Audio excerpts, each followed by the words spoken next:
деп отырсың? Ғаламторда отырмын. Ғаламторда уақытты көп өткізуге болмайды. Анализден пайдалы ақпарат алу үшін ғана қосылу қажет деп айтып еді ғой. Иә, бірақ аз уақыт мультфильм қарауға да болады деген. Уақытты ғаламторда өткізгеннен гөрі далада таза ауада жаттығу жасап, денені сергіткен дұрыс деп ойлаймын. Неліктен ғаламторда отырып уақыт өткізуге болмайды? Адам уақытын өз денсаулығын күтуге, рухани жан дүниесін байытуға арнау керек. Уақытты босқа өткізу ауыр өкініш, кейін өліп қалуы мүмкін. Өйткені уақытты қайтару мүмкін емес. Қазір өмірді ғаламторсыз елестету қиын. Ғаламтордың пайдасы өте көп. Кітапханаға барып, том-том кітапты қопармай-ақ, оны ғаламтордан да табуға болады. Сонымен қатар, уақытты үнемдеу үшін коммуналдық төлемдер мен ақша аударымдарын ұзын сонар кезекте тұрмай, үйде отырып, ғаламтор арқылы төлеуге болады. Әрине, бұл сөзіммен келісемін. Пайдалы тұстары сан алуан. Дегенмен, зиянды жағын да ескеру керек. Қаншама жасөспірім ғаламтор ойындарынан шыға алмай жүр. Одан бөлек, компьютерді шамадан тыс пайдаланса, зиянды сәулелерге ұшырай өте жақсы. Балалар, нені қандай, бейнеден нені көріп?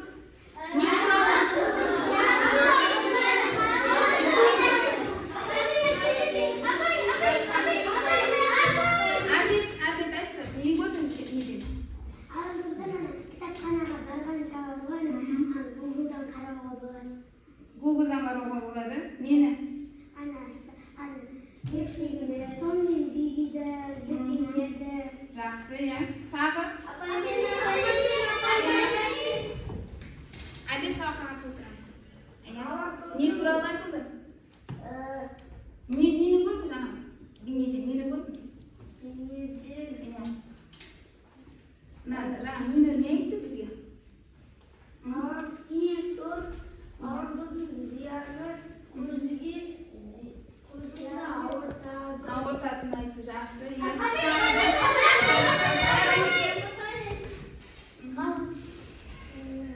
қандай пайдалы жағын айтты ма жаңа бізге? Айда, қандай пайдалы жағын айтты?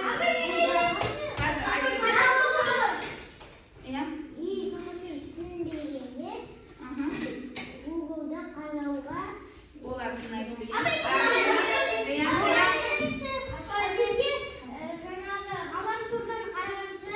ғаламтордан мультик замандата қарағанша одан да деніңді сергітіп жаттығу жасады. Дұрыс, өте жақсы. Иә? Ғаламтордың пайдасы үйде жатып біліммен ойнады, кітабыңды оқып, сабағыңды оқып. Біліммен жақсы, иә? Зияны көзді ауыртады. Көзді ауыртады екен, жақсы. Енді балалар, бүгінгі өтетін тақырыбымыз не туралы екен? Жақсы, енді оқулығымызды ашамыз.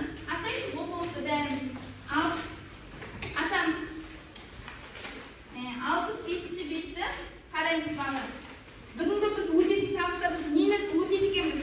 Бізде не айтты? Мақсатымыз не? Бүгінгі мақсатымыз тез кім айтады? Бүгінгі мақсат қандай? Тез жауап бере қойыңыз. Мақсаты оқулықта қарап. Кейіпкерлердің іс-әрекетіне баға бере алады екенбіз бүгін, иә? Ол кейіпкерлер кімдер екен? Оны біз қазір әңгімені тыңдау барысында, оқу барысында түсінетін боламыз. Енді жаңа сұрағымызды қараймыз. Мәтінді оқы. Қандай мәтін? Енді барлығымыз саусағымызды күндегіш дайындаймыз. Мен оқимын. Сіздердің көздеріңіз оқулықта, құлақтарыңыз менде болсын. Аш. 66. Ал бастайын, дайынсыз ба? Иә. Аман мен телефон. Асан тыныштық бермейді. Өзі секіріп ойнап тосырған орын жайға жатып алып, достан тосымен ұзақ сөйлеседі. Міне ол, алло достан, есебіңді шығардың ба? Деп орын жайға шалқасына жатып алып, таңқыш танауын аспанға көтерді. Есепті шығардым, оны сен дәптеріңе көшіріп қойдым, деп Досан ақтанып, маңыздана жауап берді. Аманның ағасы Ақай інісінің кесірленіп жатқанын көріп қалып, телефонмен жатып алып ұзақ сөйлескенің әдепсіздік қой, деп келеді. Көке, кедергі жасамаңыз, деп Аманның көзі шарасынан шығып кете жаздады.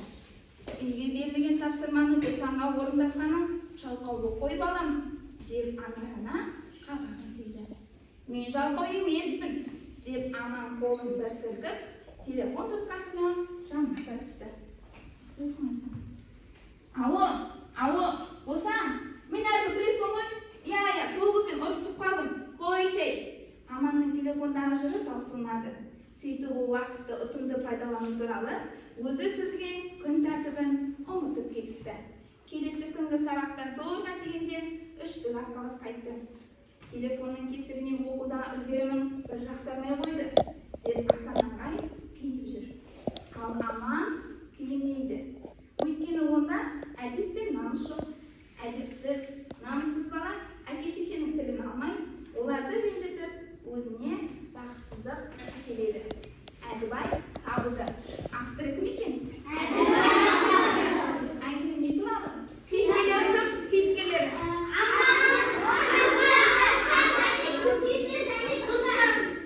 Көкесінің аты кім? Асан ба?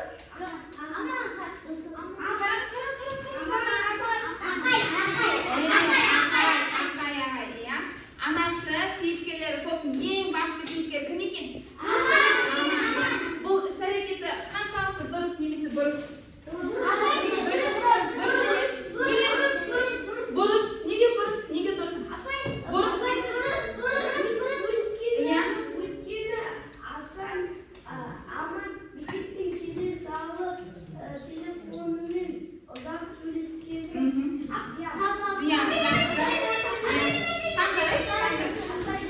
Сандар, Аманның әдеті дұрыс па осы? Телефонмен сөйлескені. Ал сен оның орындаусын не істер едің? Аманның орындаусын сағынып келдің, не істейсің сен? Сабағын оқисың, сосын?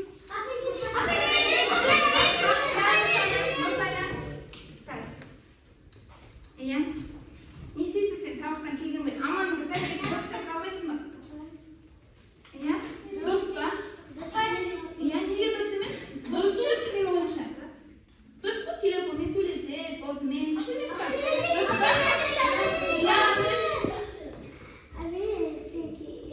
Сабақтан келе салып сабағымды оқимын да, сабағымды оқып болсын далаға шығып серіліп аламын. Ал Аманға қандай ұсыныс айтасың сен? Қандай ақыл айтасың? Кеңес айтасың? Басқа. Қазір. Телефонды таста сабағымды оқып, ата-анама көмектесіп. Жақсы. Енді бала, осы жерде әңгімеден қандай бізге таныс емес көз естімей жүрген сөзіміз бар? Қандай? Сандықшада тұр ғой, қандай сөз? Біз көз естімейміз. Қандай мағына екен?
жазып аламыз соны жаңа сөзімізді орындай. Бұл внимание бала. Иә, Ақтық туралы бала қысқаша мағлұмат берейік. Қай жылы дүниеге келген? Қайда дүниеге келген? Жамбыл облысында дүниеге келген. Балалар, Әдібай табылды. Балалар жазушысы. Біліп жүріңіздер. Болдық па? Енді балалар, мен сіздерге қазір тапсырма беремін. Көршілеріңізбен жаңағы әңгіменің түсіндік қой, иә? Сол бойынша қазір сіздер маған тапсырма орындап беріңіздер. Қазір тапсырма, мен қазір бөліп берем өзім.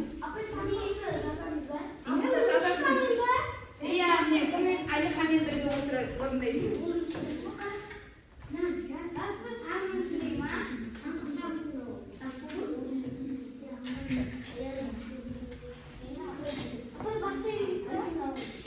Көршілеріңмен бірге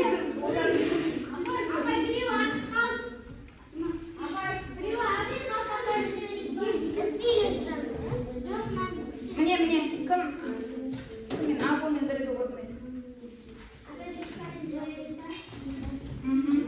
Қалай, мен тез орындайсың. Тез орындайсың. Иә? Мен кім? Тез орындайсың. Ане боласың, екеуің бірге орындайсың. Айтпашы, топ басшысы кім онда? Кім болады топ басшысы? Айжан болсын ба? Жақсы. Сіздерде кім болсын? Көркен болсын ба? Жақсы.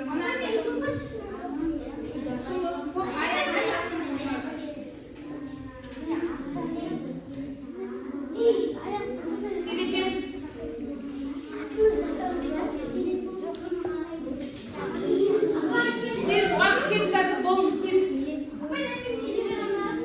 Білмеймін. Білмеймін, сұрақ болды ғой, қара.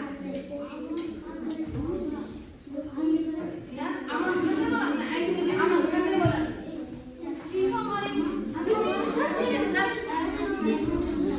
Ажол, көркем көмектесіз. Көркем Ажолға да жазды.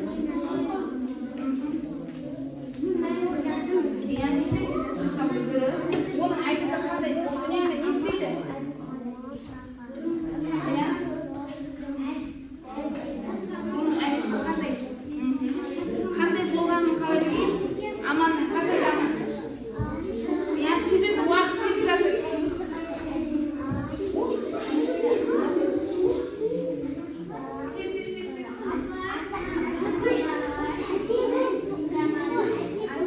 Аман, мына жерде кейіпкер аман қандай болады?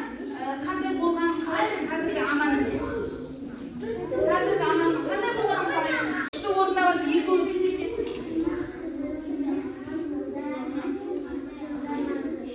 Уақыт толыққа балалар кезектеміз.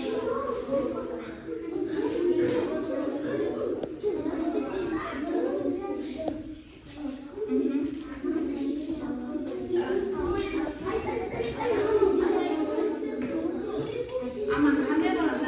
Әңгімеге аман қандай болады? Ақылды бала ма? Иә. Қалғанда қалай істейтін тексеретін?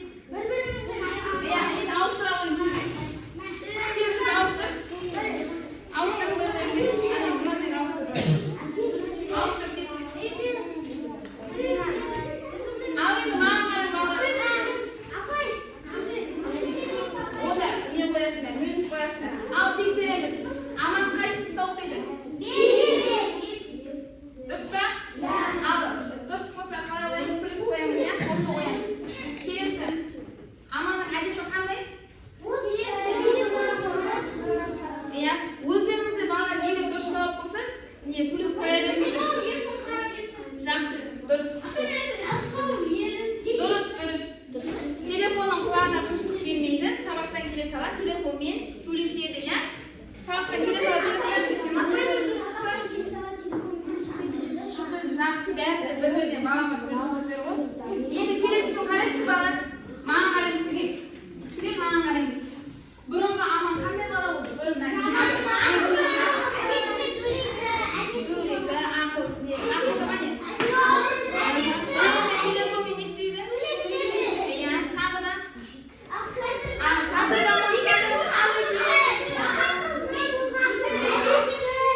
Жақсы. Енді балалар келесі бетін ашамыз. 68-ші бетті ашамыз. 68-ші бетті. 68-ші бетті ашамыз. Қандай өлең берілген бізде? Ғаламтор туралы. Жақсы. Енді балалар авторы кім екен? Осы өлең. 1956 жылы 24 сәуірде Ақтөбе облысы Темір ауданында дүниеге келген. Біздің балалар ақыны, яғни бізді балаларға арнап өлеңдер жазған. Түсінікті ме? Енді өлеңді бәріміз қараймыз.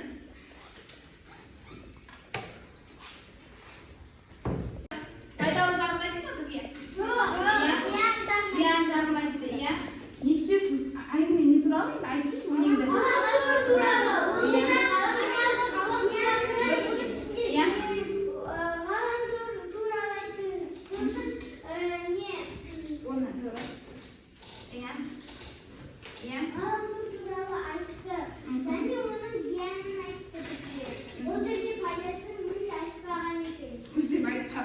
Жақсы. Енді балалар болса ғаламтордың көбіне бізде пайдалы жағы қандай? Зиян жағынан көріп, пайдалы жағын айтайықшы, пайдалы жағы. Қазір, иә? Ғаламтордан білмей жатқан есептерді білемін. Әлихан сенші? Қатсаңыз, Әлихан.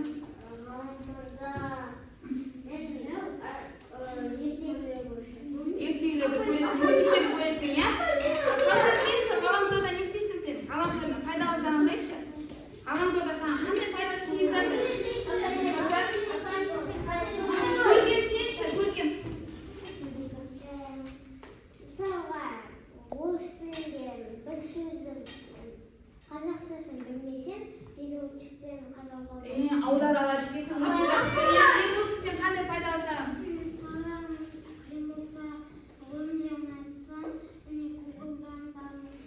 Google'dan қарайды екенсің.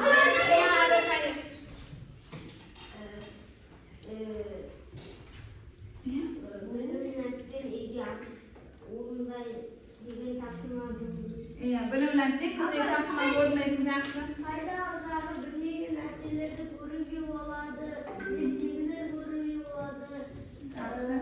Жаңа айтты ғой балалар, иә? Тағы. Енді зиян жағы, зиян. Нұрсай айтшы, Нұрсай. Нұрсай айтшы.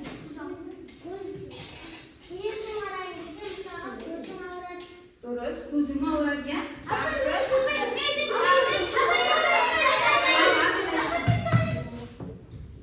Тағы зиян жағын айтшы, Ани.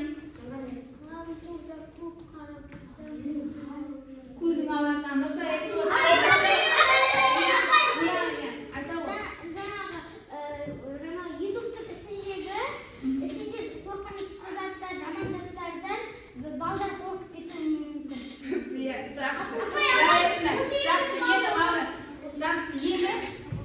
Қазір сіздерге бір қызықты ойын әкелдім.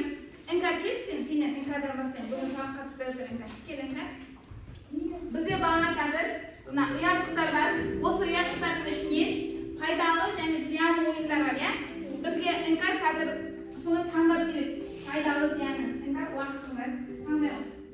Мына ойын пайдалы ма, зиян ба? Зиян алып берді, баса ғой зияны.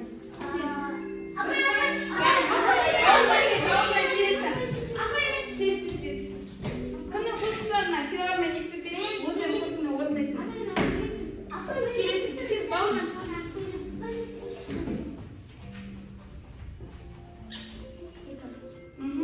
Пайдалы ма, зиян ба, шахмат ойыны? Пайдалы.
Жақсы, сол зиян екен, пайдалы екен.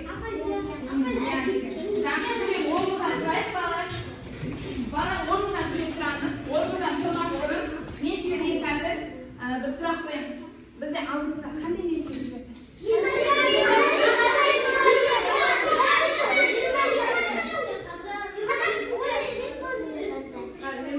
қазан республика.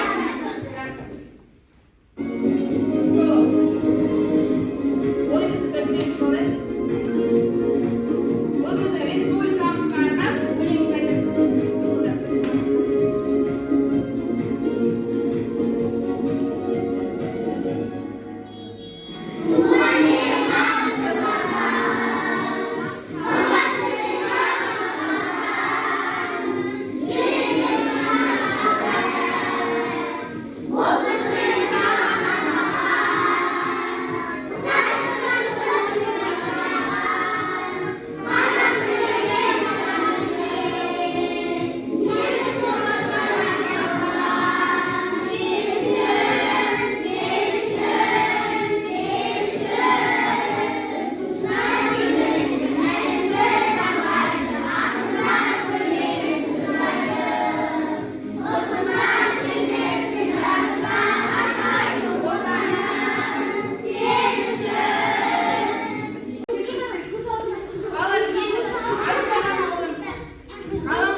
Ғаламтор туралы. Ғаламторға кіремін, аралап жүремін. Мейлі белім ауырсын, солсын, мейлі реңім. Оқиды. Санжақ оқимыш? Ондай қызық сәттерде жан сыйлық тапсырды. Ұстамаймын кітапты керек емес сәттер. Ағзы оқиды ғой. Сабақ қыда?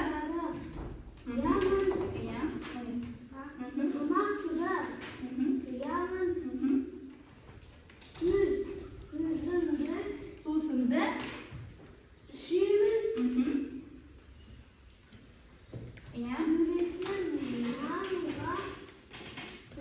тоямын. Сөйлеп, ағзын кім оқысын? Ая оқысын дейді. Ғаламторда жүремін, қызық өмір сүремін. Көзі мені шашасын, мені ауырсын жүрегім. Әбілқайыр дейді. Тыңдамаймын анамды, тыңдамаймын ағамды, тәртібімде ісім жоқ, түзетпеймін бағамды. Кім оқысын? Әбілқайыр, Айжан оқы. Барлығымды таң қылып жүре берем қаңғырып, уақытым жоқ қоштас, қоюға да мәңгілік ақтен.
сен де азық алмайсың. Мына 18 жыл деген не емес? 18 жасқа толмаған балаларға көруге болмайтын заттар бар ішінде. Сабағын нашарлайды, дұрыс па балалар? Өте жақсы. Мына 18 жасқа толмаған балалар, молодец. Тағы зияны бар ма балалар? Дұрыс па айтқандар? Жақсы, мадақтайық. Пеш.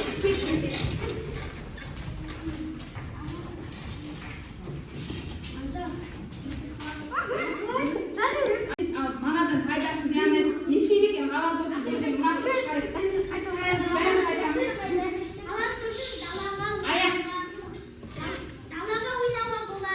далаға ойнауға болады деп жақсы тағы. Ата-анамызға көмектесеміз деп жақсы тағы. Сурет салуға болады екен, ғаламтор болған. Не істеп отыр балалар? Қандай ақыл Сабақтан келгенде тапсырмамызды орындау керек.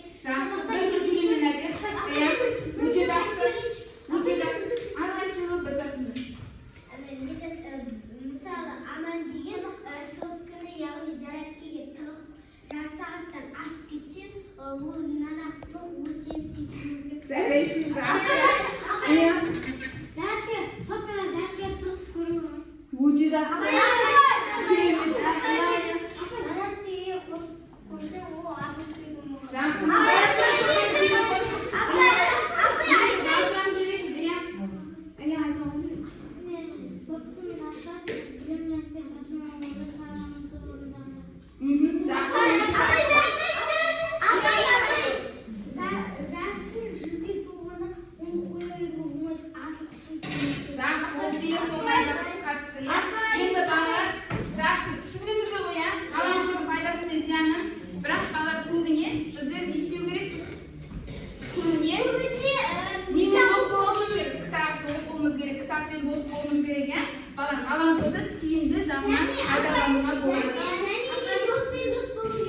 Досымызбен дос болу керек. Енді балалар, президент тапсырма. Әңгімені рөлге бөліп оқимыз. Анасы болып, әкесі болып білеміз ғой, иә? Сосын Аманға күн тәртібін жазып келеміз. Аман күн тәртібін білмейді екен. Сабақтан келе сала сол ұстайды екен, орындыққа дұрыстап отырамыз. Ал сіздер соны Аманға күн тәртібін жазып келеміз, иә? Енді келесі балалар. Сабақ ұнады ма оқушылар? Енді топ басшылар тұра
So'ni tanlab beradi.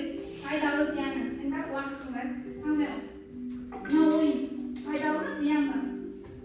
Ziyon olib berdi, basa bo'lgan.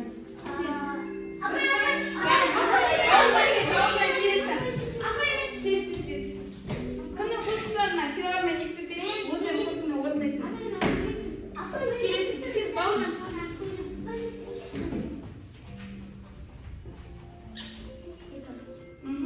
Foydalimi, ziyonmi? Shaxmat